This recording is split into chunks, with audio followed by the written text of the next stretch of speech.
That is a beautiful wall of signs in that photo.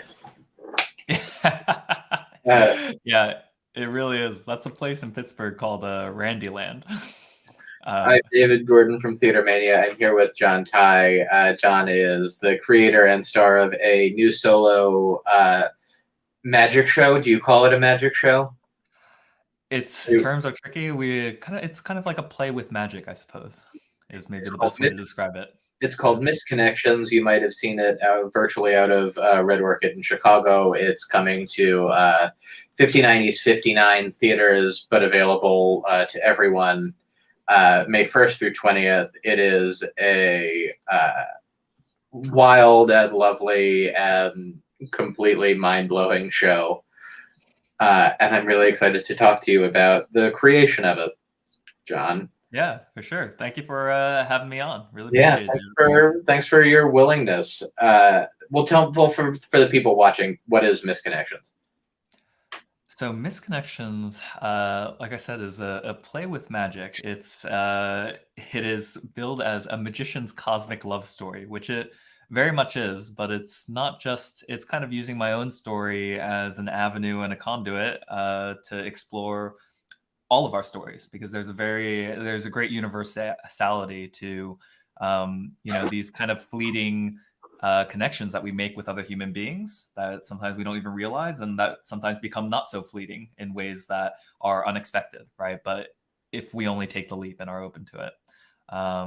And so it's kind of an exploration of that, especially obviously in these times and in this particular virtual medium. How did you come to develop the piece? Yeah, so yeah, talking with friends and family, yeah, I feel like everyone's kind of had their own kind of wave with the pandemic. You know, some folks have been all right, suddenly having all this time to themselves, but then it kind of hits a point. For me, my valley was kind of 6 months into it, and that was when I realized it was my valley, because there was a series of 3 days that I'd wake up, I'd come downstairs, and then I just laid in a couch and I binge watched all 3 seasons of Dark on Netflix in 2 days. And I was like, okay, that was dark, but so it was at that point that something switched, where for me it was okay, either I can continue doing nothing and feeling a bit miserable, or I can at least try to make some lemonade out of this giant mountain of lemons, right? And so I kind of came around at that point to asking myself the question, if I were to perform magic or create something for the virtual medium specifically, what would I do? Right. And the reason it took me so long to kind of come around too is because I was, frankly, I was actively hostile towards the idea of sharing magic virtually. I mean, I just figured so much would be lost not being in person that Right. I was kind of like, why even bother, right? But when I finally sat down and I really tried to ask myself that question, that was when the gears started turning, and I started kind of, this idea of misconnections, which I've always kind of has been a guilty pleasure of mine, reading those Craigslist ones, and but also the broader idea of all of these small intersections that we have with people all throughout our lives that most days we don't even notice or even act on, right? And so all this started coalescing, and that was around September of last year was when I first started working on it, and kind of created the first iteration of it. How did you end up finding performing over Zoom for people as opposed to working in person, knowing your reluctance? Yeah, absolutely fascinating. I mean, it was, I started putting the show together, and at first it was kind of like it was just this broad range of all these disparate ideas, right? Kind of thrown into a melting pot. And I gave myself a deadline. And by a deadline, I mean, I messaged out to a bunch of friends and family and said, I'm working on this virtual show.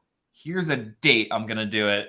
And I would love for you to be there. And once that date was out there, then, I had to actually do it. And Right. so, uh, leading up to that, I had no idea how it was going to be. I didn't know if it would be wonderful or if it would just confirm all my worst fears, and I would hate it. And I gotta say, that first show was rough. I mean, it was clearly, it was the first iteration, and it was to give you an idea, there was good ideas in it, Hmm. but it was very loose. It was literally, I think, a 2-hour long show. I was shooting for about an hour 15. Yeah, yeah, yeah. And so, but despite all of those things, I came out of that with an amazing proof of concept, in the sense that I walked off and felt to myself, my God, that was incredibly fun. And not just for me, but I think just based on the reaction and the feedback I got afterwards, it was fun for others as well. And there was something worthwhile here, you know. And so there was something worth exploring deeper. And one of the guests who came to the show was a good friend of mine named Alex Gruen, who was a college buddy, and we had bonded over mutual love of magic and theater. And so we started just spending time together and talking about the show, and we started spending more and more and more time together until there was a week, I clocked it. We literally spent about 21 hours together over Zoom and on the phone. And so at that point, I was like, Alex, do you want to make this official? Yeah. and so uh, and so we started working together as partners on the show. And Alex has been a director, a producer, and a co-creator of the show. And we've worked together to develop the ideas as it's gone along, and the writing, and the whole project as a whole. Yeah.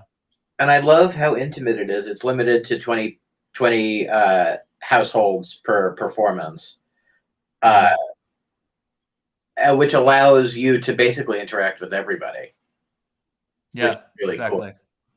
Yeah, and that was definitely something that was really important to us as we thought about the show. You know, there's, um, despite not having any technical limitation in Zoom or any other video chat platform, right? I mean, you can. That's one of the boons about it, right? You can literally have 300, 500 people on a single experience, Yeah, and no one has a bad seat in the house, right. right? But on the other hand, I think it really does make a difference in someone's experience, and the atmosphere and the feeling of being one of 20 versus one of 500, right?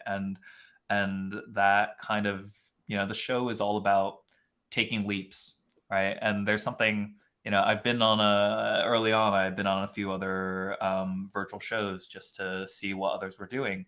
And I remember there's one show, um, Justin Willman, Mhm. another magician, who he did a great show, but I was one of, I think, 500 people on that Zoom. And even though it was happening in the moment and live, it still felt a little, at least for me, like I was watching Netflix, or Yeah, because I wasn't interacting directly. There wasn't a sense of immediacy for me. And so, and it really depends on what kind of show you're putting together. But for this in particular, with what we were trying to communicate and impart in terms of an experience, it was really important to us that everyone felt like they had a stake in it. We are in a very real way, every single show, co-creating the show together as a group, right? It's not just me talking at you in a screen for an hour and the same thing every night. and I have to say I really appreciated that, and I also appreciated it because we were on the receiving end of a really cool trick that I'm not going to talk about. So it's not to give it away, but it was awesome, and I so appreciated it. Uh, because I love magic, and I love illusions, and I love watching people like yourself work, and it's just such a skillful piece that I think a lot of people are really enjoying. Uh, Appreciate that. Yeah. and I just love being able to see people's faces, just like I love being able to see the like when they realize it's awesome. Yeah, I will say, what's interesting about this show too is that throughout its development, we've had friends and family, and also strangers who have come see the show, who have come to see it multiple times. And someone will come and then might enjoy it, and then will want to bring their family. And what's really wonderful is, I think there's a very different experience to seeing the show for the first time and seeing the show for a second time, and they're both very, I hope, enjoyable in different ways, right? The first time you're experiencing it fresh, and and all the surprises, you don't know where it's going, and being, for obvious reasons, that's a joy, right? Yeah, But the second time, I hear it's very fun, especially when people bring friends and family Mhm. to watch the show in gallery view and to see how others are experiencing the show for the first time. And there's a very different kind of joy in that as well. Yeah. It's wonderful. John, how can we get tickets to see Misconnections? Starting tomorrow night at 59 East 59 Virtual Theater. Indeed. So the show is running from May 1st to 20th for 20 performances. As David said, limited to 20 households per show. And tickets are on sale right now at 59e59.org. So you can definitely check them out.